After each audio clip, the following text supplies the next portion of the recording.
রাতের বুকে ভরে ভাবছি আমি আমি কেউ ভুল করেছি রে, আমি কেউ ভুল করেছি। এ কি হলো? ও কি তাহলে সত্যি সত্যি পাগল হয়ে গেল? ওকে ভুল করতে গিয়ে তাহলে ওকে কি আমি ভুল করে ফেললাম? তাই করেছো ছোট বৌদি, তাই করেছো। ভুল করতে গিয়ে স্বামীকে তুমি খুব করেছো। বাবা দাদা না জেনে কাল সব পুষেছিল, আপনজন ভেবে তার কথা ভেবে স্বামীর সংসার থেকে সর্বনাশ করেছো। এখন আয় হতাশার চোখে চলে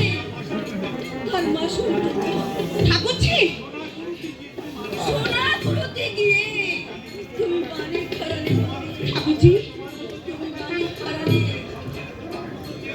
এই সংসারে তোমার মতো যে হবে তার পরিণাম হবে ঠিক তোমারই মতো। না না, আমি মানে খারাতে পারবো না। সোনার লোভে আমি এতদিন মানিকের দাম যাচাই করে দেখিনি। ভগবান, আমার পাপের জন্য তুমি আমাকে শাস্তি দাও। মানে খারানোর জ্বালা আমি যে কিছুতেই সহ্য করতে পারবো না ঠাকুর, আমি যে কিছুতেই সহ্য করতে পারবো না, কিছুতেই না। ওই যে দেখুন বাংলার ভাগ্যাকাশে আজ দুর্যোগের ঘন ঘটা, তার সমল প্রান্তরে শুধু রক্তের আলপনা। জাতির সৌভাগ্য সূর্যাস্তা চাল গাবে, শুধু সুপ্ত সন্তান শিহরি রবিদ্যমানা জননী নিঃসাবসানের অপেক্ষায় প্রহরে গণনায় রত। কে তাকে আশা দেবে, কে তাকে ভরসা দেবে, কে শোনাবে জাগরণের ভয় বাণী। ওঠো মা ওঠো, ওঠো তোমার আশ্রুজল। 7 কোটি সন্তান হিন্দু মুসলমান জীবন যে রোধ করবে মরণের অভিযান। ইমান মির্জাফর ইংরেজদের সঙ্গে ষড়যন্ত্র করে তোমরা সিরাজকে হত্যা করেছ, আর তোমাকে সাহায্য করেছে রাজদুল্লাহ জগৎ শেখর চাঁদের দল। তোমাদের কাউকে আমি কিছুতেই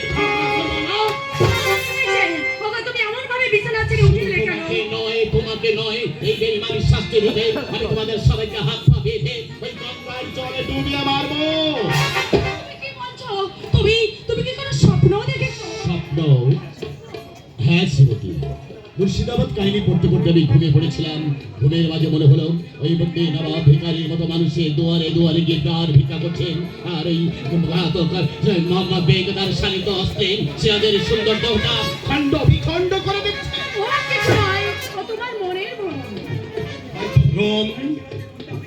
কিন্তু ওই সিরাজের মুখের মধ্যে কেন আমি আমার বাবার মুখখানা দেখতে পেলাম শ্রীমতী? শ্রীমতী, শ্রীমতী, হ্যাঁ তো চিঠি পেয়ে আমি ছুটে এসেছি। বোন বড় বাবু, আমাকে ক্ষমা করে দিয়ে আপনি আমার সঙ্গে বাড়ি ফিরে চলুন। শ্রীকুমার, কি করে বাড়ি ফিরে যাব? আমার বাবা যে আমার এই মুখখানায় দেখতে চান না। আজ আর সে মানুষ নেই বড় বাবু। অনুতাপের অশ্রুতে আজ তার মুখখানা ভেসে যাচ্ছে শয়তান জগৎ বিশ্বাসের শয়তানিতে। আজ তিনি বন্দী বিহঙ্গের মতো শুধু ছটফট ছটফট করছে। হ্যাঁ, সেই শয়তানের রায় বাড়ির ধ্বংসের একমাত্র স্বামী। মুখোশ পরা শয়তান জগৎ বিশ্বাস ভুল করেছ তুমি, ভুল করেছ।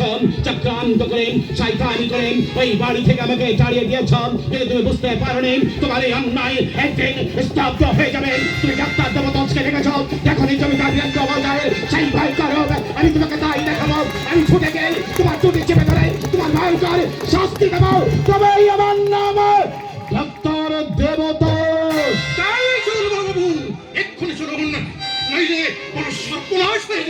হ্যাঁ, তাই চলো শ্রীকুমার, তাই চলো শ্রীমতী। যেতে আমাকে হবে। আমার বাবা সেদিন অনেক দুঃখ কষ্টে আমাকে বাড়ি থেকে তাড়িয়ে দিল। আমি ছুটে যাব, আমার বাবার পাশে দাঁড়াবো। যেভাবে পারি জমিদারি আমাকে রক্ষা করতেই হবে, রক্ষা করতে হবে।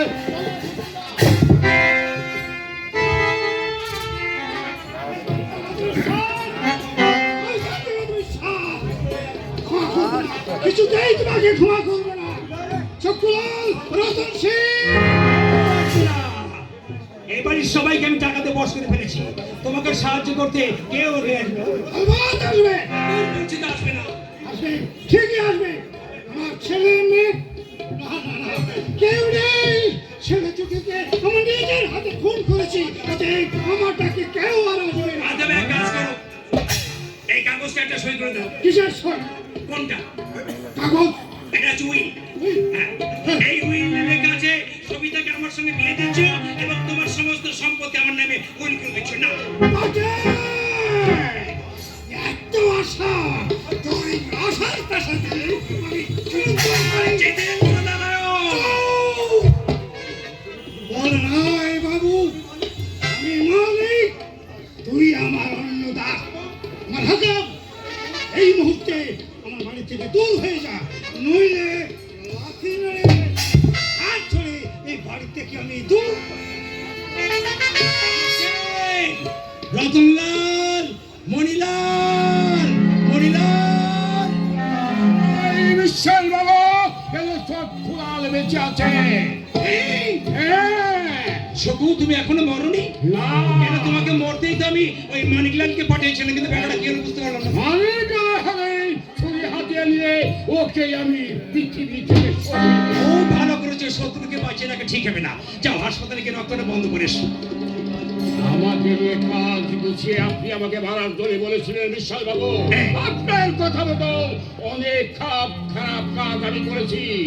এবার ওর রক্ত দিয়ে এই আমি সব কিছু উশিল করবো। চোখলা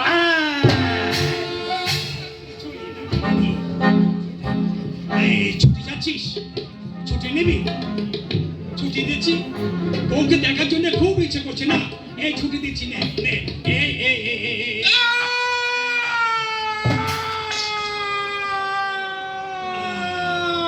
আরামজাদা শুনলো না, মরলো। এতদিন আমি সাপের সঙ্গে খেলা করেছি, তাই যে আমার এই সাপের সকলে আমার মৃত্যু হবে এ কখনো ভাবি নেই বিশ্বাস বাবু। তবে যাবার সময় বলে যাচ্ছি বিশ্বাস বাবু, কি? তরু একদিন আমার মতো মৃত্যুই তোর হবে এটা কত বিশ্বাস। আমার মতন ব্যাপারটা কি হলো? সবকিছু গুছিয়ে এনে কেমন ফাঁকা ফাঁকা হয়ে যাচ্ছে কেন? হ্যাঁ, শয়তান। হ্যাঁ, আমি শয়তান। হ্যাঁ, না, এইখানে থামলে আমাকে চলবে না, আমাকে আরো এগিয়ে যেতে হবে।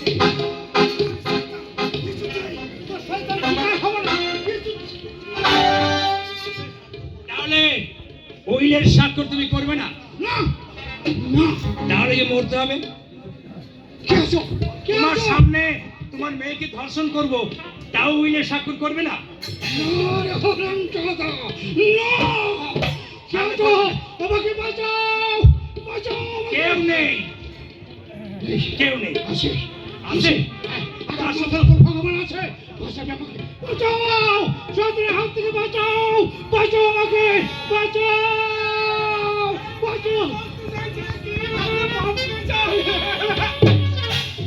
ও তুমি সেই দুচ্চজন দাও বাবা দাও ওকে। হারামেরা দুঃশাসন, দুঃশাসনের বক্ষ চিরিয়া রক্ত করিবে পান, গদার খাতে উরু ভাঙিয়া রেণু রেণু করে উড়াইব আকাশে। আর এক পায়ে গিয়ালে তো দুজনকে শেষ করে দেবো।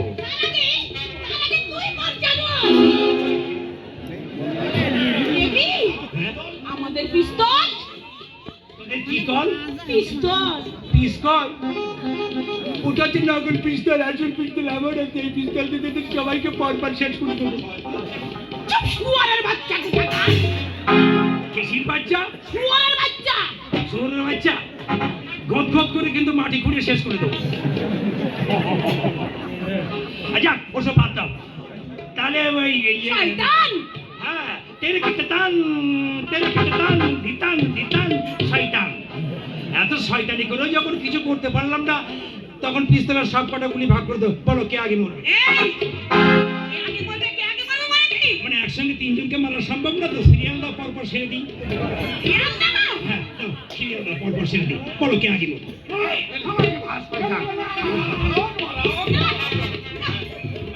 আমি আমার স্বামী শ্বশুরকে আমি মরতে দেবো না।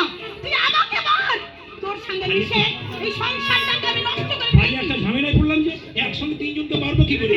ওরে, এই যে মরার একটা হিড়িক পড়ে গেল রে। কাকে রেখে এখন কাকে মারি রে? বলো কে আগে মরবে? কেউ মরবে না, তুই মরবি জানো। আমি কেন পিস্তলটা মারা যাবে নাকি? আজকে পিস্তল আমার এটা এখন সব করে শেষ করে দেবো। আজকে দিন না না শোনো, ওটা ঝুট ঝামেলা বাদ দিয়ে উইলে সই করে দাও, সব কিছু মিটে যাবে। সই করবে না? তাহলে আমি 1 থেকে গুণা শুরু করে দিই।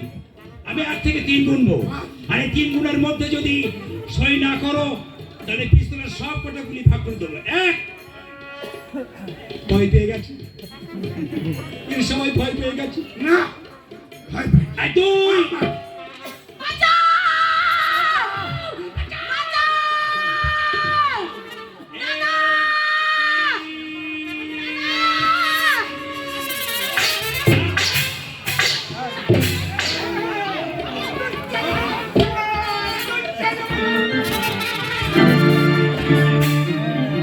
শয়তান, শয়তানি করে তুমি রায় গ্রামের জমিদারি দখল করতে চেয়েছিলেন।